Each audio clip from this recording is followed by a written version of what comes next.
एक सच हमने 2 दिन पहले दिल्ली के आसपास चल रहे किसान आंदोलन को लेकर बोला था, और वो सच ये था कि इस आंदोलन में अब खालिस्तान और कुछ खास राजनीतिक पार्टियों की एंट्री हो चुकी है और ये आंदोलन पूरी तरह से राजनीतिक हो चुका है। लेकिन हमारी ये बात कुछ लोगों को बड़ी कड़वी लगी। इसके बाद सोशल मीडिया पर हमें ट्रोल किया गया और यहां तक आरोप लगाया गया कि हम किसान विरोधी हैं।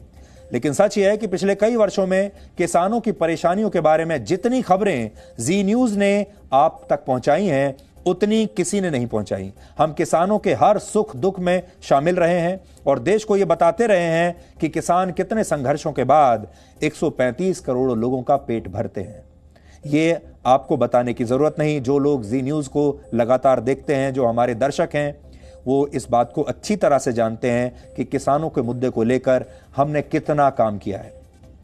लेकिन जिन लोगों को यह सच अच्छा नहीं लगा, वो हमें अब किसान विरोधी बता रहे हैं। इसलिए आज उन्हें कुछ जवाब देना हम चाहते हैं कि हम उन्हें कुछ जवाब दें। हम इस लड़ाई में असल में बड़े बड़े जमींदारों के साथ नहीं हैं, बल्कि हम छोटे और गरीब किसानों के साथ हैं और हम छोटे और गरीब किसानों के हक की बात कर रहे हैं। और यही बात कुछ लोगों को अच्छी नहीं लग रही, क्योंकि छोटा और गरीब किसान आप तक अपनी बात नहीं पहुंचा पाता। हम नहीं चाहते किसानों के हक की लड़ाई खालिस्तानियों या कुछ खास राजनीतिक पार्टियों के हाथ का मोहरा बन जाए, ये चुनावों का मुद्दा बन जाए। लेकिन अफसोस है कि ऐसा ही हो रहा है। आज हमें दिल्ली के सिंगू बॉर्डर पर एक ऐसा ट्रैक्टर दिखाई दिया जिस पर AK-47 राइफल बनी हुई है और खालिस्तान जिंदाबाद का नारा भी लिखा हुआ है। इस ट्रैक्टर की तस्वीर इस समय आपकी स्क्रीन पर है। यह तस्वीर हमारे उस दावे को पुख्ता करती है जिसके मुताबिक इस आंदोलन को कुछ खालिस्तान समर्थकों ने हाईजैक कर लिया है। हालांकि इस ट्रैक्टर पर कोई नंबर प्लेट नहीं है, इस ट्रैक्टर पर कोई नंबर नहीं लिखा हुआ है और अभी तक यह भी पता नहीं चल पाया है कि इस ट्रैक्टर का मालिक कौन है, क्योंकि अगर इस पर नंबर लिखा होता तो हम ही अब तक इसके मालिक तक पहुंच चुके होते और आपको बता देते कि यह ट्रैक्टर किसके नाम पर रजिस्टर्ड है। लेकिन हमने जब इस ट्रैक्टर का नंबर जानना चाहा तो हमने देखा कि इस ट्रैक्टर पर कोई नंबर नहीं लिखा हुआ है। लेकिन इससे इस आंदोलन में खालिस्तान की एंट्री का हमारा शक जरूर पुख्ता हो जाता है। और यह ट्रैक्टर, जिस समय मैं आपको यह खबर बता रहा हूं, इस समय 9:30 बज रहे हैं रात के, इस समय भी यह ट्रैक्टर दिल्ली के बॉर्डर पर खड़ा हुआ है, उसी जगह पर जहां किसान आंदोलन कर रहे हैं, उसी जगह पर जहां किसानों के ट्रैक्टर्स इस समय भी खड़े हुए हैं। और यह ट्रैक्टर इस समय रात के 9:30 बजे जब मैं आपके साथ लाइव हूं, इस समय भी यह ट्रैक्टर वहीं पर खड़ा हुआ है। अगर पुलिस चाहे तो इस ट्रैक्टर के पास पहुंच सकती है।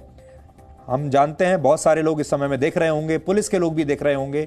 अगर पुलिस चाहे या कोई और सरकारी अथॉरिटीज चाहें या जो आंदोलनकारी किसान है वो भी चाहें, तो वो जाकर चेक कर सकते हैं सिंगू बॉर्डर पर, जो दिल्ली का सिंगू बॉर्डर है, वहां पर यह ट्रैक्टर इस समय भी खड़ा हुआ है। पंजाब से आए हजारों किसान अब भी देश की राजधानी दिल्ली में डटे हुए हैं। ये किसान संसद का घेराव करना चाहते हैं। सरकार ने अभी तक इसकी इजाजत नहीं दी है और अब किसानों ने कहा है कि वो दिल्ली के 5 एंट्री पॉइंट्स को सील करने की तैयारी कर रहे हैं। आंदोलन कर रहे किसानों का कहना है कि उनके पास 4 महीने का राशन है और वो अपनी मांगें पूरी होने तक दिल्ली छोड़कर नहीं जाने वाले। बहुत खाना, बहुत राशन लेकर आए हैं। वो चाहें तो महीनों तक यहां रहकर प्रदर्शन कर सकते हैं। पूरी तैयारी के साथ आए हैं। किसान प्रदर्शनकारियों द्वारा जिन 5 रास्तों को बंद किए जाने की बात हो रही है, वो आप नक्शे के जरिए इस समय अपनी स्क्रीन पर देख सकते हैं।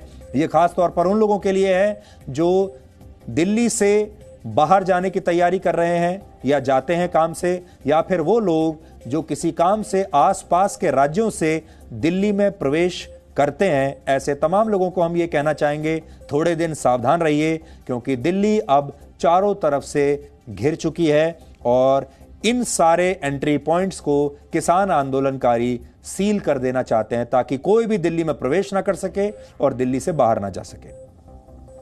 दिल्ली के सिंगू बॉर्डर और टिकरी बॉर्डर को किसान पहले से ही बंद कर चुके हैं, जबकि गाजियाबाद और दिल्ली को जोड़ने वाले बॉर्डर पर भी किसानों की संख्या अब धीरे धीरे बढ़ रही है और इसे भी आंशिक रूप से बंद किया जा चुका है। इसके अलावा दिल्ली जयपुर हाईवे और दिल्ली आगरा हाईवे को भी बंद किए जाने की तैयारी चल रही है। अगर आने वाले दिनों में आप इनमें से किसी भी रास्ते पर होकर जाने की योजना बना रहे हैं तो आप फिलहाल अपने इस ट्रैवल प्लान को टाल दीजिए, क्योंकि आप जा ही नहीं पाएंगे। इस बीच केंद्र सरकार ने भरोसा दिलाया है कि सरकार किसानों से अब बिना कोई शर्त के बातचीत करने के लिए तैयार है। सरकार और किसानों के बीच ये बातचीत 3 दिसंबर को प्रस्तावित है।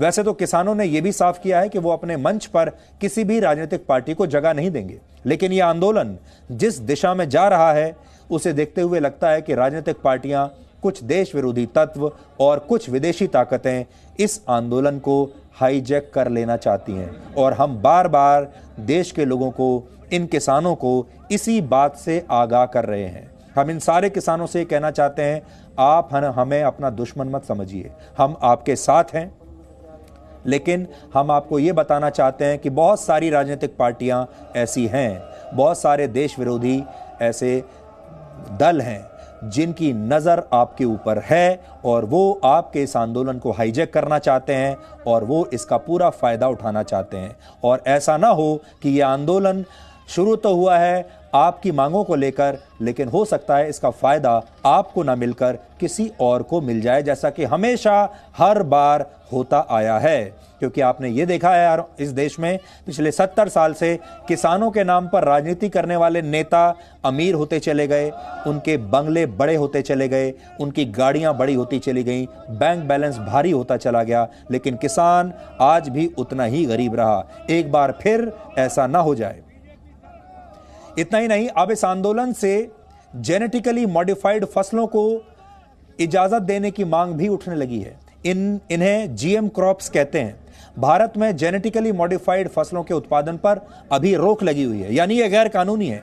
लेकिन इस आंदोलन में इस तरह की मांग उठाए जाने से अब यह साफ हो जाता है कि कुछ विदेशी कंपनियों ने भी अपने फायदे के लिए इन किसानों को मोहराब बना लिया है। यानी अब हर व्यक्ति अब इसमें अपनी इस बहती गंगा में हाथ धो लेना चाहता है, चाहे वो नेता हो, चाहे वो विदेशी कंपनियां हो, चाहे वो विदेशी एनजीओ हो, चाहे वो राष्ट्र विरोधी ताकतें हो, चाहे वो खालिस्तान वाले हों।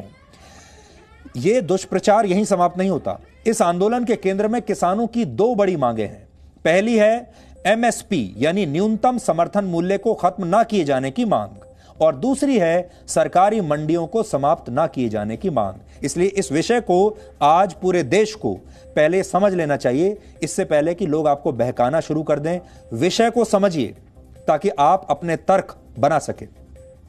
सच यह है कि सरकार ना तो एमएसपी समाप्त करना चाहती है और ना ही नए कृषि कानूनों में मंडियों को समाप्त किए जाने का कोई भी प्रावधान है। यानी ये जो दोनों अफवाहें हैं ये झूठी हैं। ना तो मंडियां समाप्त हो रही हैं और ना एमएसपी समाप्त हो रहा है। Presenting B News app available on Google Play and App Store. Download it now.